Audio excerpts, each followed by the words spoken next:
Well, Jim, it's a real pleasure to have you here with us, and we listened all today to your keynote. Um, I would like you to tell us a little bit again about, why did you choose a title, Wealth in People?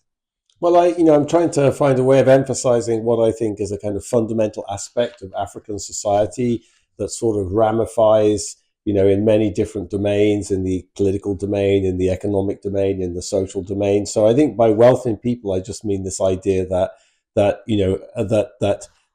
Africa, the thing that is most important in African society is sort of social relationships and social connections and sort of people.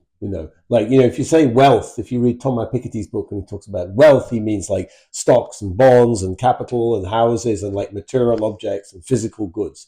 But I think, a better way of thinking about that in the African case is like social relationships constitute wealth and connections to people constitute wealth. And I think that what I'm arguing is that principle helps you explain many other aspects of African society. Right. And so you used in your talk, you refer to polities, to different forms of structures in society across Africa. So how does this wealth in people then reflect itself in the way these polities were functioning? Yeah, so I mean, I think it gets institutionalized in different ways, So you could sort of say, well, wealth in people, kind of starts with the family and, but then it spreads, there's all these ideas of kind of like, there's kinship, but then there's fictive kinship, whereby, you and I can claim connections to each other through some imagined identity, like a clan, to the extent that all Somalis can claim that they're descended from one person, basically, So there's sort of different ways in which this wealth in people is sort of institutionalized to kind of make it larger, if you like. Jan Van Sina, for example, traces the word for a clan, in the sort of the Proto-Bantu for a clan is to join by tying. That's his claim. It means to join by tying. Like a clan is a kind of fictive kinship idea that gives us an axis of kind of collaboration and identity, and so we can, you become my we're both, we become people. So I think that's the idea. Sort of, it gets institutionalized in particular ways, and then those, the political institutions kind of form around those structures. Right. So you used an image in your talk of the Makala board, kind of the game. Can you explain a little bit, why something like that tends to help us to represent maybe what's happening then in these societies? Yeah, I think it's a sort of metaphor for African society, this game of Mancala, where, two people play and we each have our cowrie shells or our beans or whatever it is. And the objective of the game is to accumulate the tokens of the other person, to bring them, to kind of accumulate your people, and kind of bring them into my team, and I contrast that with chess, where the objective of chess is to basically obliterate the other team and take over their territory. And I sort of Mancala, it's sort of fun, whatever it is, but I only really appreciated why this was so important, when we were doing that work in the Kuba Kingdom in Congo, with Nathan Nunn and Sarah Lowes and John Whitehall. That, as I was explaining, Mancala was the sort of emblem of King Sham, who founded the Kuba Kingdom. So for him, it was like symbolic of the social contract when the Kuba state was built. And it was only when they explained that to me that suddenly I understood like how important this was. So yeah, no, that's really interesting. So accumulating people, bringing people together, and so on. Sometimes you get people then to suggest, we are dealing here with a very horizontally equal society where everybody's at equal level. I don't think that's what you kind of mean. There's still power structures and hierarchies very deeply in it. Yeah, of course. I mean, there's a lot of hierarchy in Africa. If you even think about African traditional religion is actually hierarchical. There's God, and then there's the ancestors, and then there's you, and within you, the living, the elders are more important. They're closer to the ancestors, and so there's a gerontocratic hierarchy, for example. And there's political hierarchy. There's chiefs, and there's so yeah, there's hierarchy I mean, there's big bits of egalitarianism in Africa, but there's also hierarchy as well, for sure. Yeah. And because these when we get to these structures, and my impression has always been these hierarchies are also an instrument of keeping the status quo, the kind of a certain static. Would you say it is contributed to an element of kind of a fairly static view of what society would be? Everybody should have their place, or where does dynamism come from it in such a setting? Well, I don't want to think of African society as static. I mean, often African society looks static because we know so little about the history of it, compared to what we know about European history, for example. But I think what you see is sort of you see kind of constant innovation in some sense. Like in the Kuba Kingdom, for example. We know that there was innovation even before the state was formed in the 1620. There was a switch from patrilineal to matrilineal inheritance patterns. So, and that was that was when the Kuba spread, into what, where they are now. The story is that, they switched the inheritance patterns because they thought this was a better way of like integrating strangers into the kingdom. Then there was the foundation of the state. Then was, I think we do have some time depth in some of these places where you see there is a history of innovation, of the creation of institutions, and and so I don't think I think like there's lots of examples like that where there is innovation and there's adaptation and there's change in institutions. Yeah. Excellent. We are likely to get a lot of people listening to it that are economists, and they may be a little bit baffled. And you haven't, you're a Nobel Prize winner in economics, and then markets haven't featured. So where do markets in that kind of environment feature? How do we think about markets here?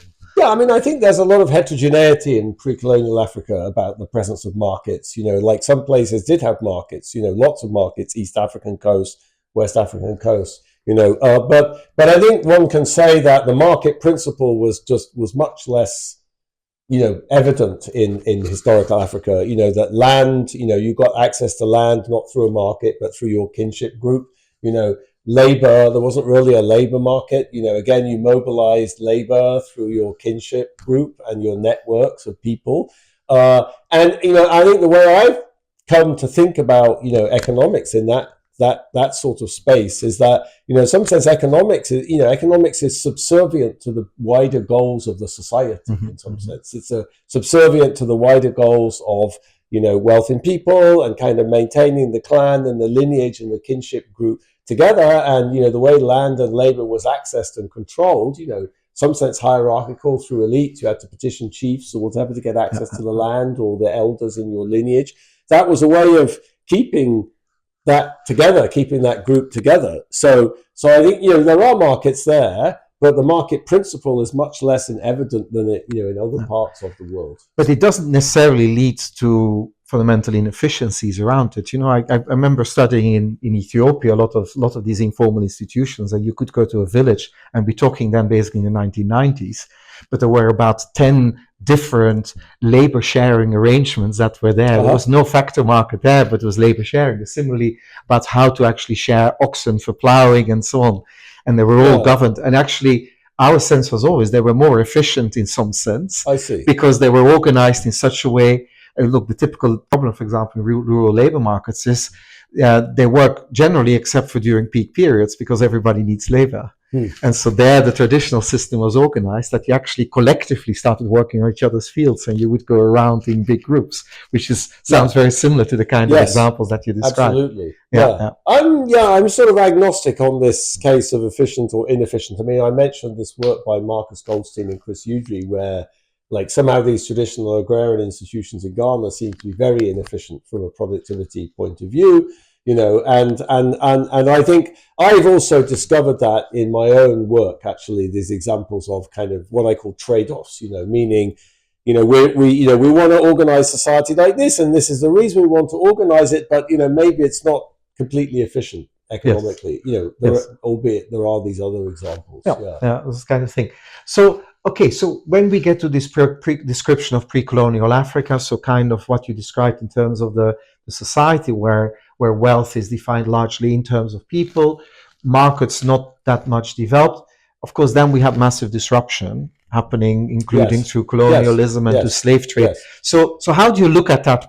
How do you, in this framework, look Yeah. at what is then kind of happening? Yeah, I mean, exactly. So the idea is, historically, African society gets organized in this particular way around these principles, but that has all sorts of unintended consequences, basically. And in particular, the fact that society is organized around, networks of people controlling people, accumulating followers or retainers or whatever, and that's institutionalized, in different ways. We talked about clans and lineages, but of course, it's also institutionalized through pawnship, wardship, slavery, in the limit, like coercion. Also, you could also use coercion to accumulate people, and that happened.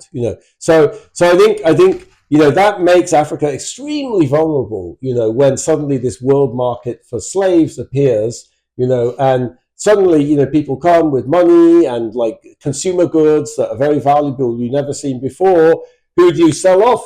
Your retainers, your people, and that's the first round. That's very well documented in the Kingdom of the Congo.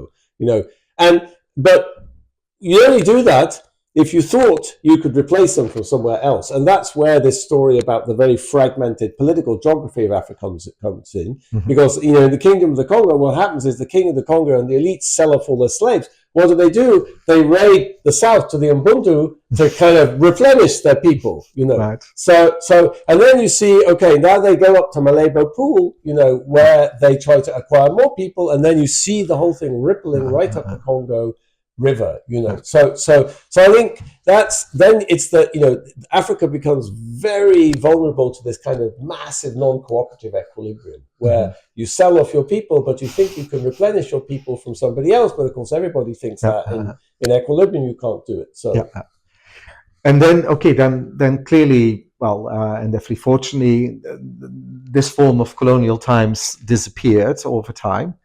But then, we got post-colonial inventions of the nation state or whatever it is. So how does that then relate to your story? So what happens next is maybe the question. No, I mean, I think like, I'm trying to sort of say this fundamental fact is that, wealth in people led to this extremely decentralized political geography in Africa. So, so what colonialism does is it sort of creates these 50 large polities, of a sort that never existed before, and you throw all of these small polities into these big, and these polities are different social contracts, different institutions, different, and for me, the fundamental problem in post-colonial Africa is kind of resolving that, what the Nigerian sociologist Peter Eke called the problem of the two publics, the fact that the kind of morality, wealth in people, the principles of like local society was never projected onto the national state, which became a kind of amoral zone. And that's the contract, that's the problem of the social contract, and what I was saying also at the end there was like, I think in the 1960s, there were all sorts of ideas about that. I think people got it, Nkrumah got it, Nyerere got it, Seretse Khama got it. That first generation of leaders sort of understood this problem, and they came up with ideas, and that worked in Botswana. It didn't work in Ghana. It didn't. Yeah, I don't know. They're still in power in Tanzania, but it didn't work in terms of transforming the society or like getting people to really buy into it. And so that's for me, that's the fundamental political problem in Africa. I think, I think Africans can, sure, they, maybe there's unintended consequences or whatever, but they can reorganize themselves. They can change their societies. They can, but you need the space to do that. You need the kind of freedom to do that. And it's a very difficult equilibrium to disentangle from. So and where does that lead us? It's kind of a fascinating thing because, in a way, when I'm listening to you, it appears that you kind of say, is there a way to reconnect to some of these visions that maybe were in the 1960s? Yeah. Is that actually possible? How would you do it? Yeah, I don't know, but I think it's worth trying. Actually, there's so little of that, but I think that's what it's going to take. I think like what we see is having an election in Freetown, or having an election in Kinshasa, and then like declaring victory and leaving is not going to help Congo. It's not going to help Congolese people. It's not going to build an effective, legitimate state. So just that's not enough. It's not. And maybe it might be better than having Mobutu there for 30 years. Or Siaka Stevens in Sierra Leone or whatever, but it's not enough. There's no vision for like where to take the country, or there's no vision of like how to build something, or there's no, I think that's it. That's what it needs. It needs some kind of project. And I think that just needs to be much more ideational innovation. I think that's what I was trying to talk about. And are there places that you think that give you hope, or is it all across, or are there certain places that someone is trying something, or something that you find imaginative at this stage? Well, I think Somaliland is one of the examples I gave, where there really was this attempt 30 years ago to kind of build a modern state in the sort of legitimate context, and they had some things in their favor, but also it was a very difficult environment. There's no history whatsoever of a state in that, the whole Gurti, this representing the clans. What I was saying is, well, you can see that's not an innovation in Africa per se, but in Somaliland, it certainly was. You go back to Yoan Lewis's Pastoral Democracy book about Somaliland, written in the 1950s. There's no mention of anything like that. It didn't exist. It's an innovation, so that I like, They're coming up with ideas, they're thinking about the problems. The electoral system was an innovation. I think they did that in Botswana in the 1960s. I studied that a lot, I think like that I think they may have lost direction a bit in Botswana, but who knows? The Botswana Democratic Party lost power for the first time, But that's a fabulous example, because even though the Botswana Democratic Party was in power for so long, that really didn't matter that much, actually, because that's not where the accountability was. The accountability was in the traditional institutions. It was in the Hotla. It was not, in America, we're all hanging on, who's going to win this election, who's going to win that election. They don't hang on that in Botswana. And the fact that the Botswana Democratic Party never lost power didn't tell you much, actually, about accountability. That was somewhere else in the system. So that's a lesson worth learning also. It's and of course, we're living in interesting times, and everybody's catastrophizing what's happening at the moment, and people say, oh, the West is leaving Africa behind with aid and so on.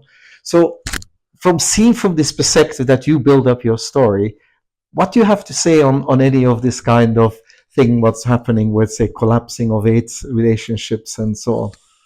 Well, I think, like, my view about aid is always like, aid has basically done lots of good things. Anyone who's worked in Africa has been in a village where there's a well, where people have drinking water and they're not getting parasites and, or diarrhea or whatever. And it was built by DFID or the World Bank. Or there's a school, that wouldn't have existed otherwise. This is a good thing. There's a road. This is a good thing. But most aid, but for me, the problem is not money. The problem of money, the problem in Nigeria is not money. The problem is, reorganizing people's social relations and political relations. And that's not about money. The money is good, but that's not the solution. It's not the cause of the problem, and it's not the solution to the problem. Yeah. And the solution to the problem is then more in the space of resetting the social contract, the social relationship, the political social contract in it. So. And that's an internal thing. There's little that outsiders can do. No, outsiders can help. Like, my view is like, outsiders can help.